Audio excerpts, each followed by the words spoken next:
नमस्कार, heart talk Bharat में आपका बहुत बहुत स्वागत है। मैं हूं दिवाकर विक्रम सिंह। बहुत हो गया अरविंद केजरीवाल पर, बहुत हो गया आम आदमी पार्टी पर, बहुत हो गई चर्चा, परिचर्चा और विमर्श। बात ये भी हो गई कि कौन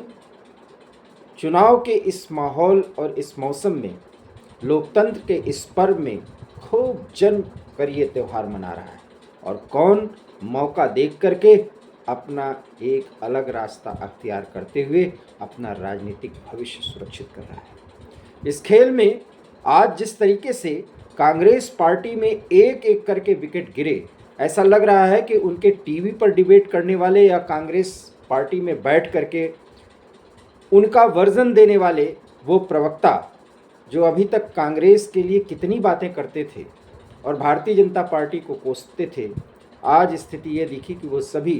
भारतीय जनता पार्टी के दफ्तर में बैठकर प्रधानमंत्री नरेंद्र मोदी राष्ट्रवाद का गुणगान कर रहे थे और सनातन के लिए, सनातन की रक्षा के लिए सब कुछ करने के लिए तैयार देखे जा रहे थे। जी हाँ, मैं बात कर रहा हूँ मुंबई से। संजय निरुपम ने कांग्रेस पार्टी छोड़ दी, हालांकि उनको निष्कासित कर दिया गया था, ये कल ही क्लियर हो गया था 6 साल के लिए, लेकिन वो ये कहते हैं कि वो पहले ही डिसीजन ले चुके थे कि वो पार्टी छोड़ देंगे। कारण भी बताया कि शिवसेना उद्धव ठाकरे के सर्वे सर्वा उद्धव के कहने पर कांग्रेस पार्टी फैसले ले रही है और कांग्रेस पार्टी पूरी तरीके से बिखर चुकी है, दिशाहीन हो चुकी है। कुछ ऐसी ही बात गौरव वल्लभ, जो दिल्ली में तमाम टीवी चैनल्स पर बैठते थे, पार्टी के दफ्तर में बैठ करके कांग्रेस की नीतियों पर बातचीत करते थे, इनोवेशन की बात करते थे, अर्थशास्त्री और आर्थिक मामलों के जानकार गौरव वल्लभ बहुत ही संयत और गंभीर प्रवक्ता के तौर पर कांग्रेस में माने जाते थे। लेकिन आज उन्होंने भी सनातन धर्म की रक्षा के लिए प्रधानमंत्री नरेंद्र मोदी के 2047 तक भारत को विकसित बनाने के आह्वान के साथ अपने को जोड़ लिया और भारतीय जनता पार्टी में खुद को शामिल कर लिया। मुक्केबाज विजेंद्र, जो 2 दिन पहले तक राहुल गांधी के कसीदे गढ़ रहे थे, आज बाकायदा भारतीय जनता पार्टी के समर्थन में भी वो भी बहुत कुछ बोलते नजर आ रहे हैं। सच तो यह है कि विजेंद्र को तो हरियाणा से चुनाव भी लड़ा दिया जाएगा, ये भी स्पष्ट है, लेकिन गौरव वल्लभ और संजय निरुपम को क्या जिम्मेदारी मिलेगी ये देखना बाकी है। हालांकि संजय निरुपम अभी खरमास चल रहा है, नवरात्रि में वो डिसीजन लेंगे कि वो करेंगे क्या और क्या भारतीय जनता पार्टी का दामन थाम करके वो वहीं से चुनाव लड़ेंगे, मुंबई के उसी क्षेत्र से जहां से वो दावा ठोक रहे थे और उनको टिकट नहीं दिया गया था। शिवसेना के कहने पर उनकी अनदेखी की गई थी और इसीलिए महाविकास अघाड़ी को उन्होंने छोड़ दिया। ये सब कुछ तो खबर आप सुनते रहे दिन भर, लेकिन सवाल ये उठ रहा है कि जो पार्टी 4 जून 400 पार के नारे के साथ जा रही है, जो पार्टी पिछले 10 साल में अपने प्रधानमंत्री के ट्रैक रिकॉर्ड के आधार पर सरकार बना लेने का दावा कर रही है और उसके दावे में 99% सच्चाई भी है, आखिर में जो लोग अन्य पार्टियों को छोड़ करके धड़ाधड़ भारतीय जनता पार्टी का दामन थाम रहे हैं, उनको दामन थामने के लिए प्रेरित करने की इतनी बड़ी जल्दबाजी में भारतीय जनता पार्टी के रणनीतिकार क्यों दिख रहे हैं। संजय मयूख और संजय तावड़े, माफ करिएगा, संजय मयूख और तावड़े जिस तरीके से भारतीय जनता पार्टी के केंद्रीय कार्यालय में एक एक करके इन लोगों को प्रतिदिन भारतीय जनता पार्टी ज्वाइन कराते हैं, देखने सुनने में तो बहुत अच्छा लगता है, लेकिन सवाल ये है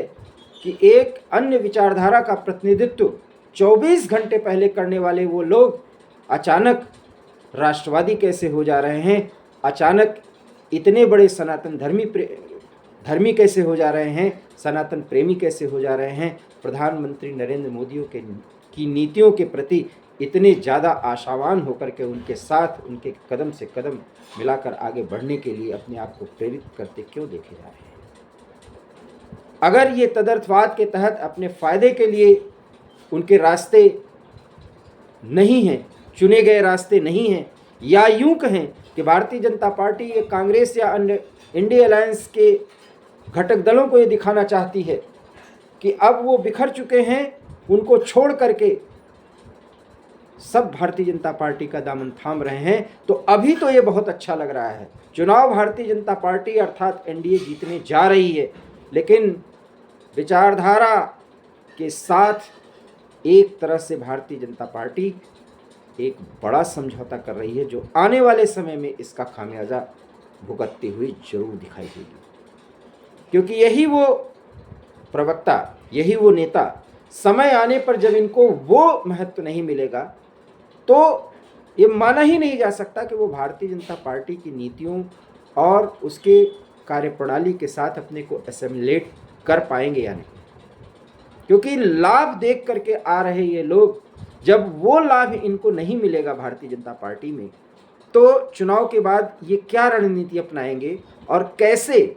इनका मोहभंग भारतीय जनता पार्टी से होगा, ये देखना दिलचस्प होगा। और भारतीय जनता पार्टी की रणनीति है, उसे ये पता है कि वो पिछले 2019 के चुनाव से अधिक सीटें पाने जा रही है। 400 पार की बात तो अभी नहीं कहा जा सकता, लेकिन इतना ज़रूर है कि 303 सीटों से तो ज़्यादा भारतीय जनता पार्टी और एनडीए पा रही है, इसमें कोई दो राय नहीं। इसलिए आशान्वित हैं कि ऐसे लोग अगर आ रहे हैं और समय आने पर अगर इनको महत्व नहीं मिला, छोड़कर पार्टी चले भी जाएंगे, तो भारतीय जनता की पार्टी की सेहत पर कोई फर्क नहीं पड़ेगा। लेकिन सवाल ये है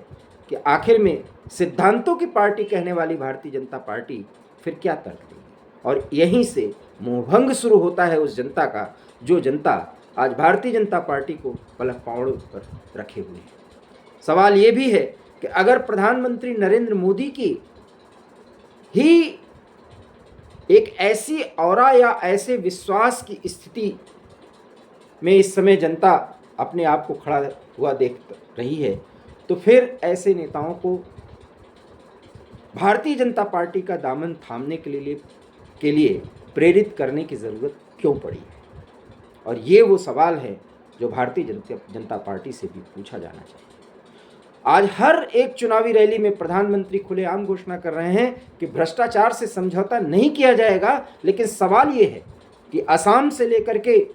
मुंबई तक और बिहार तक कुछ ऐसे नेता हैं जो भारतीय जनता पार्टी या एनडीए का दामन थाम रहे हैं, और उनके दाग